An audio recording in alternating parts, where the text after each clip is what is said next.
Miss For, and today our musings are going to be about the problem with prediction. It's getting to be that time of the year when all of the makeup influencers are positing their predictions for the next year to come, what they think they'll see, and me, in my oddness, I tend to think of future predictions as more long-term and strange. So if you watch my channel, you watch me just for that exact thing. So we're going to be diving into the geeky overall problem with predictions, and then eventually I will get to if I have any predictions, what they might be. So let's dig in. I have my cup of coffee. I'm all ready to go, and I have some notes. So if you see me occasionally glancing at my notes, that's what I'm doing. Okay, here we go. Now, prediction. I want to start back in the 1970s with an American author and futurist named Alvin Toffler. And Toffler wrote this book called Future Shock. And what he posited was an unrelenting era of technological change, fast-paced, and in fact so much change that people would be, it's the future shock, that people would have a hard time regulating themselves with these changes. And he had a lot of predictions. Some of them came true, some of them didn't. One of the things that he had talked about was having what we would think of now as the concierge technology that could remind you of your appointments. And now we have Hey Siri. So we've got a lot of the things that he did predict, but that idea of an unrelenting season of change being, not just a season anymore, but for the long term, things changing really rapidly. So his idea was that the people that were really going to thrive would be people who were resilient and adaptable. So those were the hallmarks of people who were going to be really thriving in this environment. I know from my current work environment, the ability to pivot on a moment's notice because of new information is really key. So they're looking for people who are really okay with having things one way one day and then vastly changing them the next day. And now, I know from growing up, looking at the idea of future shock from Toffler, in the small town where I grew up, we had 2 grocery stores. And when it came time, one of them moved over fairly rapidly to the UPC scans. So you could just run your groceries over the scanner and it would tell you the price. The other grocery store still did the manual price sticker. And some of the older people in town were so flummoxed by this idea of it's scanning over and it's going to tell you the price and not having the price physically where they could see it. They were made so uncomfortable by that they would not shop at that grocery store. They were only going to shop at the place that had the little price stickers on it. And so I always think of that when I think about people's ability or inability to change and to be fluid and functional. I want to read you a quote from Toffler. The illiterate of the 21st century will not be those who cannot read and write, but those who cannot learn, unlearn, and relearn. So, the idea of these ever-changing, fast-paced things and us needing to find some sort of a comfort in that and still be that fluid and flexible self, it's difficult. We have learned that the things that work should always work and should always keep us safe, and we have that feeling in our minds that we want that, and yet that adaptability is necessary in these times of quickly changing. And I will relate this to cosmetics, to the industry. Just wait. So from Toffler, I move on to Raymond Kurzweil. He also is called a futurist. He's an inventor, just all-around cool guy, scientist, author. Now, circa, I think it was 2000 or 2001, I saw him beamed via 2-way satellite into a university tools symposium, and his talk was going to be why everyone will spend all their time in virtual reality in the 21st century. And he talked about lots of things. Now, Kurzweil is an inventor also. Some people will know him for the musical keyboards that his companies made.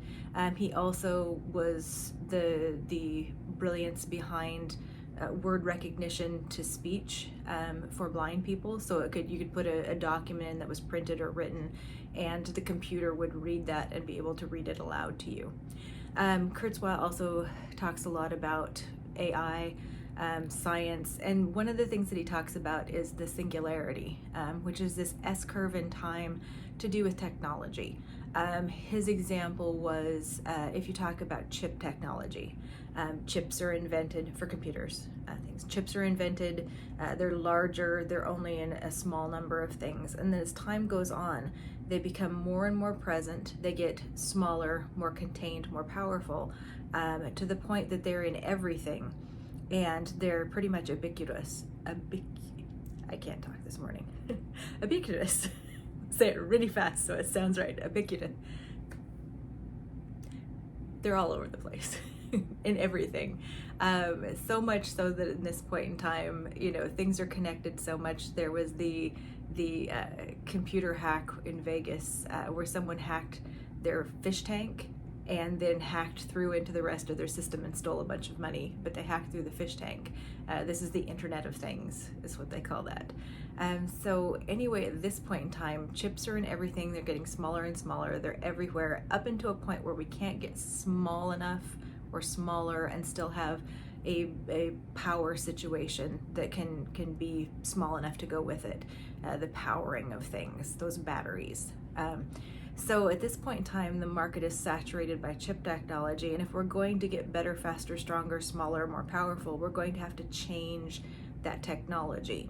And so at that point in time, it becomes an S-curve when we start again with a new technology, and he was positing that it was going to be biological technology, that it was going to be molecular. And so that was going to be where we could have the powerhouses of these cells, but also program them, molecularly programming them. So I do not know exactly how this is going to look and how it's going to work, but that's what he was thinking, was that this S-curve. And at that point of the S-curve, the change of technology was the singularity. And it was also very, very humorous. His example of why everyone would be in virtual reality in the 21st century was he did a little demonstration, and this was back in like I said, I think it was 2000, 2001. Superimposed over him, he made his avatar Ramona, and was going to do a karaoke number as Ramona, and in live time he looked like her. All of the computer programming was overlaid, and in the background were some backup dancers which had been taken the movements from ballerinas and then superimposed over their body were sumo wrestlers. So you had these large sumo wrestlers doing these lovely delicate ballet moves in the background. But he was just showing how in real time you could have that layover of visuals and be seeing all these crazy things. And I know during that time there was a lot of really exciting things in computers and gaming that were going on, that were borrowing from other places. I went to E3 here in LA, which is for gaming. And at that point in time, there was one of the halls was devoted kind of new technology that was looking for buyers. And they had taken, in one of the companies, they'd taken a vest that had been used for diagnostics, for healthcare, for people who were too far away to have a doctor actually, look at them or come in, like people who are stationed in Antarctica base or something like that. And they would put these vests over them, and they could pop air pockets. They could pop them against the body, and they could scan the body and have different feedback from that. Well, they were taking this technology and using it on first-person shooters. So if a person was in a first-person shooter environment and they were going around playing the game and somebody shot them, they could explode an air pocket and have you feel the pop on your body, front or back, from anywhere where that shot was coming from in a 3D dimensional environment. So they're taking medical things and bringing them into the gaming environment as a way to try and increase that VR response feedback to make things more real. Now, I saw that technology and I'm assuming someone bought it, but we don't see it yet in the market. So that's something that I feel at some point in time, one of the gaming companies is going to come out with that, or maybe one of the theme parks bought it. So, you'd put on your VR vest, and as you were going through the Indiana Jones ride or whatever, it would be giving your body physical feedback from the vest. I don't know where that's going to pop up, but I'm pretty sure that the technology got bought by someone and it's just waiting for the right time. Now, that's the thing is, with a lot of these things that people imagine, they come from science fiction at first. For instance, William Gibson, he's an American-Canadian author known for cyberpunk, and pretty much he was the one that coined the phrase cyberspace. And it imagined kind of the milieu in a science fiction sort of term of what we now have with the interwebs, the internet.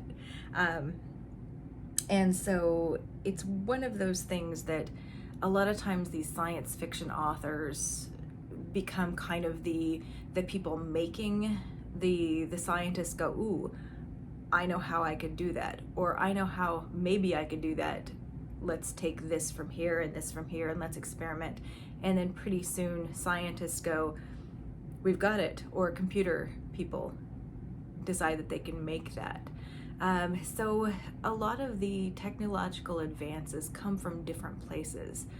Some of them are going to be coming from medicine, some of them are going to be coming from science fiction, some of them are going to be coming from computers, and some of them are going to be coming from this idea of a futurist, somebody who's looking at the future and predicting things. Now, it's not hard to make predictions for the near future. I thought it was super funny because a radio station was doing a happy birthday of Alvin Toffler. He died in 2016 here in LA. But in order to commemorate this, they were bringing on some people that were futurists. And one of the guys that they brought on, who was supposed to speak about Toffler and Toffler's influence, just kept saying about how important he was and how he'd been invited to these places and he had these ideas. And so rather than talking about Toffler, he was talking about himself. You're like, thank you for giving me this moment to talk about myself. So the person on the radio really tried to pin him down and said, okay, you're so smart, give us some predictions then, give us some of this futurist stuff. And the guy, after hemming and hawing quite a bit, came up with, well, I think, we're going to see people using more things with computers and like technology and their phones. And it was just that moment of like, duh, of course they are. That near future prediction was super simple. All he had to do was just turn the notch a bit, and there it was. But the thing about truly looking into the future takes into account human nature, human needs, evolving needs of the planet, and strange things that happen that may be odd, but you could see happening. And that's the thing about the science fiction writers and the real futurists who are looking at things going, in 20 years, X is going to be there. Now, we don't have flying cars, but maybe that's because people can't drive. Maybe when we get self-driven cars, we might have a chance of having aerial cars. But looking at that with human nature, it's like, of course we can't have flying cars. People are idiots. They can't handle grounded cars. So, but someday, and I think that's going to be with the self-driving cars, will eventually lead to possibly flying cars, or elevated railway of some sort that's more like that. But we don't know. Nobody knows that yet, but somebody's thinking about it. So I think about, when I'm thinking about cosmetics, see, we're bringing it around. I'm looking at things and going, okay, the styles of things, the colors of things, they're changing, and we can see by paths. In fashion, it's like they used to say that hemlines would recycle every 7 years, that we were on a kind of a 7-year recycle point, so you could look at that. And certain designers set the tone for what they're going to be looking at, the color palettes. Now we have Pantone Color of the Year to kind of look at and go, oh, is this going to be a thing? You know, because somebody's decided it. So if you're in PR, what you're looking for is both people who can look at this near future and go, you know, I feel like this is just going to get bigger. You know, this whole like glittery sparkles, like, you know, gemstones on the eyeballs, that's going to be big. But then you also need people in PR who are looking for people of influence, who have a style, who have a you know, a thing, and go, okay, we can start a fad, a phase, something, you know, with people by using these people who are like the people who start things, the style people who are making things happen. So it's that delicate balance between seeing what's naturally going to be happening and then influencing things by choosing people who are style makers and seeing where their passion takes them. So those are kind of two ways to look at, you know, how a PR person might look. Now, there's always things that are too early for their time, both technologically and in cosmetics, skincare, all of these things. They're going to be big, but they don't quite catch at that moment because people don't quite can't really get their heads around it. They're not ready for it. You know, the inventor Tesla had this issue too. You know, incredibly bright, thought of a lot of things, but some of these things just were not ready for people to understand and be able to use them. There was a timeline.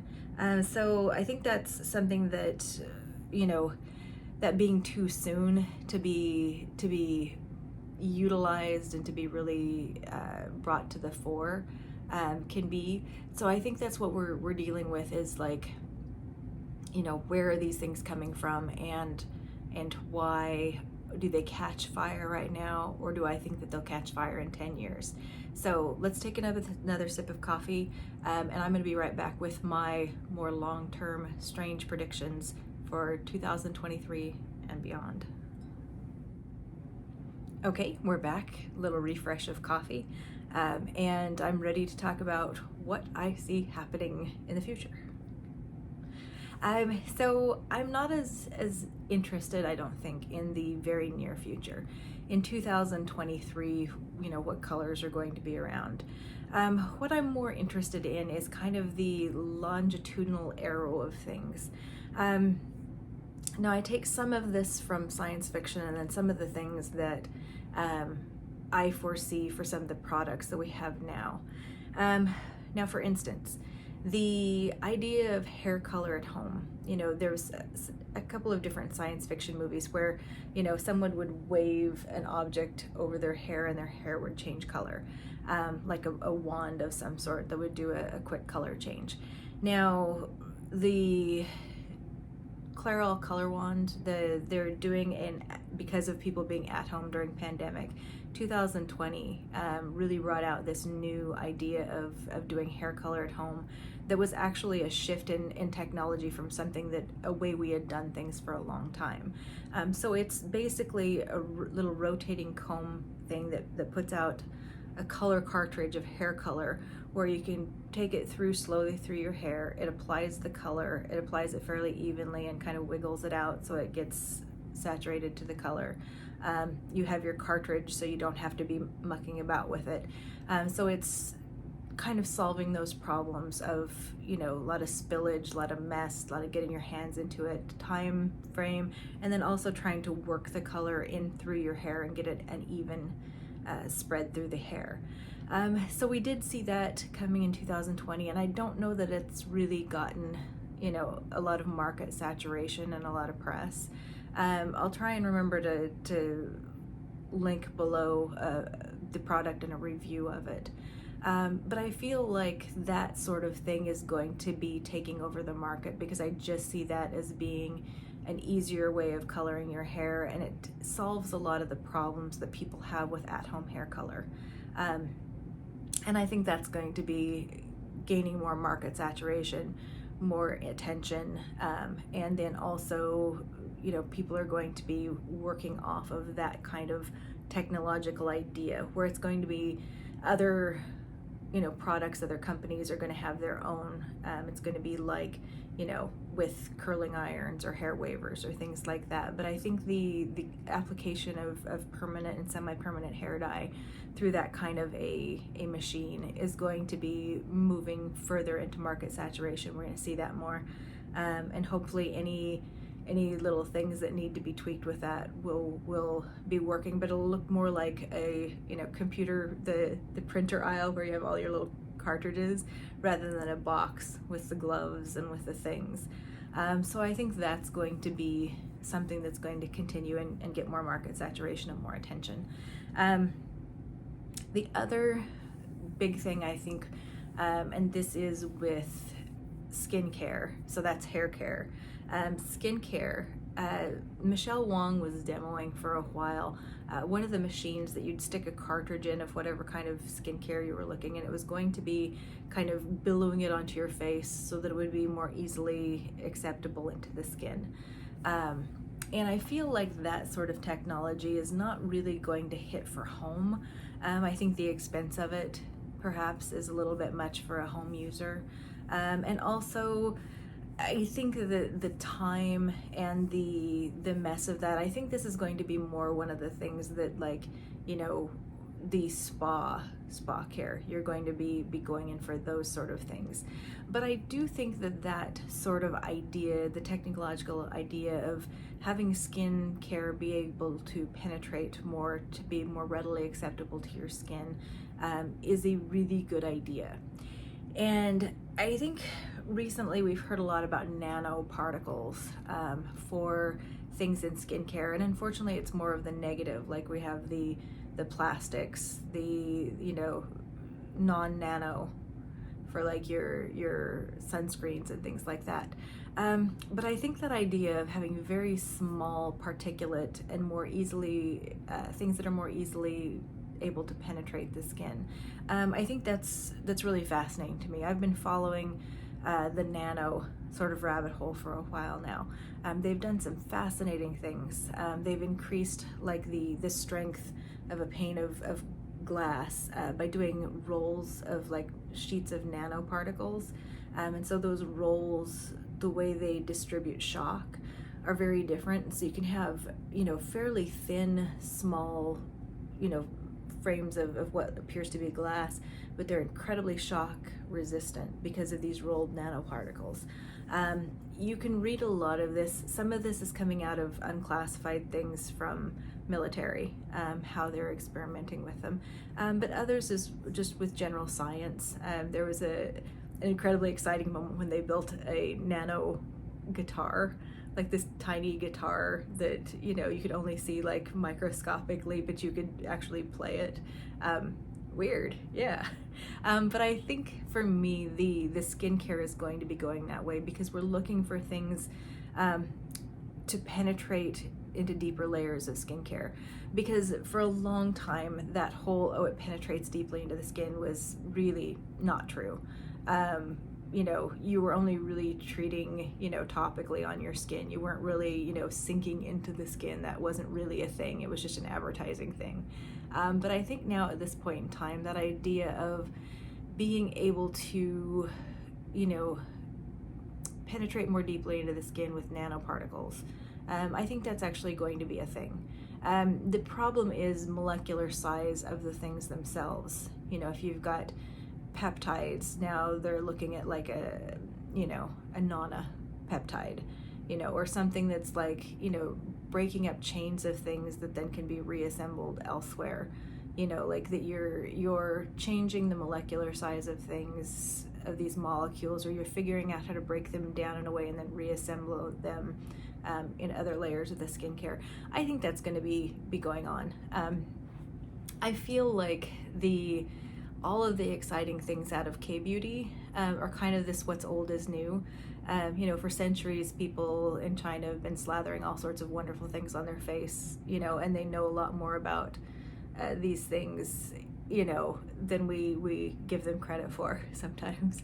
But I think a lot of things coming out of the K-beauty, like the whole snail secretion, like who would have thought we'd be really excited to put snail secretion on our faces? But here we are. And then we fall back the other way and go, that's not great for snails, so maybe we should find a better way. And so that we're technologically trying to look at that and see, okay, snail secretions, what does it do? And can we do it a different way that doesn't involve snails? Because we like what it does. And I think that right there is the new wave of how medicines go. There's certain medicines, take a certain blood pressure medicine. Its base component is arginine. And then it's broken down, reformulated, energized, and suddenly it's this line of high blood pressure medication. And it's able to be, trademarked. Yay! So, you can say this is not just, an amino acid that we can just get anywhere. We can go to the drugstore and get an amino acid. Woo. But this is a trademarkable, something that is able to be trademarked, that we can sell it at a price, and it's a medicine now, and we can have a patent on that. We can make sure that no one can do a generic of it for a certain amount of time, to make a certain amount of money. But it's all based in this experimentation with an amino acid. So I feel like with skincare, that idea of what's old is new, like we're looking for these things that have been tested over thousands of years in other places, and thinking about this, like, first of all, how can we use this but make it better, or make it more planet friendly, more animal friendly? How can we do it in a lab, and how can we trademark it with our own specific flair? So I feel like that's just an ongoing what's old is new. We're looking for those things like snail secretions, and then figuring out what does that look like. Because there's always the new thing with skincare. The niacinamide, 10 years back, did anybody know what niacinamide was? Maybe if they read their vitamins, maybe not. But now everybody wants a niacinamide. And so I feel like that's what old is new, is just a continuing part of the machine, but I'm happy about it because I would like some more nanopeptides to put on my face, apparently. So that's the part of skincare and cosmetics that I think the what's old is new. What have people been using for centuries? How can we make it new and something we can patent and something that's going to be sexy? And so I'm looking for all of those as well. I don't know. I figure the B vitamin train, we're probably going to get more of the B vitamins. The problem right now that I see with like B vitamins you take is they don't smell good. And some of the other ones that you put on topically also, they're great for you, but they don't smell great. So I feel like that kind of, how do we make this, with the sexy part of it, how do we make it more enjoyable for the user?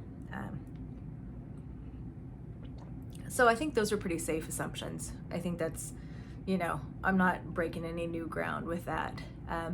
I also think as things go, we're going to be working on more light reactive sorts of things. Now we have some eye makeup now that, will glow neon under black light. That's kind of using those 1970s, the old velvet posters that they used to have, the black light. And oh, that's so cool. But now they're working on that with makeup, the color reactive makeup. I do see more of that. I think the more we get back into the swing of things with them youngsters going out and clubbing, that kind of thing, things that are more like artwork for the face. I kind of feel like that's going to be moving in a direction for people. And again, with those things, those ideas of like TV shows like Euphoria, everybody wants to emulate that sort of thing. And so I think you're just looking for that next, trend of, you've got somebody that's going out that's, maybe made a Day of the Dead thing that's only visible in black light, but things like that where it's an experiential, more art kind of a project, but makeup.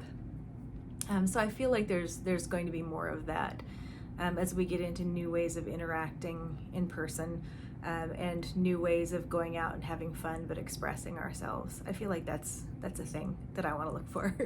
And then just on a regular cosmetic note, I think those problem solving things, we have treatment patches, the little things for acne, and I feel like the combination of treatment and medicine, and then cosmetics, is you have things like in more of the movie TV industry where you're laying flesh tone things on there, because like if you're in a horror movie and wanting to peel something off, you're not actually peeling off your skin, you're peeling off like with a rubber or a latex or whatever, not generally latex anymore because people have allergies, but things like that. So looking for more treatment possibilities that are actually just going to cover over with more of a skin barrier looking treatment patch. So you can get them in different colors. You could apply them, you apply the little thing on there. It's very thin, so it doesn't give you a lot of texture, but you can have that smooth canvas and be treating an acne breakout. I feel like that kind of problem solving thing, I feel like that's in motion. Somebody's thinking about that elsewhere, because we're all kind of sharing the brain in some ways. So I feel like that's a problem people can see the issue with, so they should be working on that. And then you could also do some of that for things like scarring or things that are discoloration, that whatever your treatment, you're treating it, whatever it is, you're treating it, but you're treating it in a way where you have this smooth canvas in the meantime, this layer that's like a Band-Aid, but it's very thin, very skin-like. And then just color cosmetics. I feel like it's less like they're having groundbreaking things happening in just regular cosmetics, and I think that's I think that's okay. I think that at a certain point having slower change with that, because you're not real actual innovation is a hard thing. Like actually doing something that's innovative, that's completely new, that people are all excited about, I think that's rare. It's really rare. We'd like it to be not as rare, but it is, to really truly think outside the box, and then to have it be something that people can embrace in a timely fashion, understand and enjoy, that's not too early for its time. So I feel like that's, it's slow progress because people want to be able to get it in their heads, and it needs to be where a lot of people can get to it and to really take off as a thing. So I don't necessarily think that a lot of color cosmetics are going to be going through radical breakthroughs. I think it'll be slow progression of things getting to be longer lasting, better wearing. They do a lot of research into the feel of things. How does this, eyeshadow feel? How does this, face cream feel? How does the foundation feel? How does it smell? How does it wear? So I think we're going to get just small incremental changes to make things better in that area. But I don't necessarily foresee radical advancement in that. I just don't. But maybe that's because I'm not a futurist. I'm just not having the brain to think about, how could I renovate, escalate, whatever as something like foundation? How could I make it so groundbreaking that would be, the S-curve in foundation? What would be that thing that would cause a complete change in how we think of foundation? I don't have it yet. They tried spray foundation, but didn't really, so what is that innovation that's completely new? I don't know. If I'm going to think about it, it's going to be because I'm trying to write a science fiction story, and then it'll come to me. And I'll keep you posted so we can see. But for right now, the color cosmetics, I can't see the S-curve for the color cosmetics yet. I can't see that shift that's going to be groundbreaking and earth-shattering and change the cosmetics forever. So we'll keep you posted. Anyway, share. See if you have anything that you're seeing that I'm not seeing, that you think's really going to be hitting it big, either next year or 10 years from now. And we'll reconvene and see how it goes. So anyway, hope you're all doing well. This is Monica and MS4, and I hope your new year is utterly fabulous, and we will see you then. Bye-bye. you.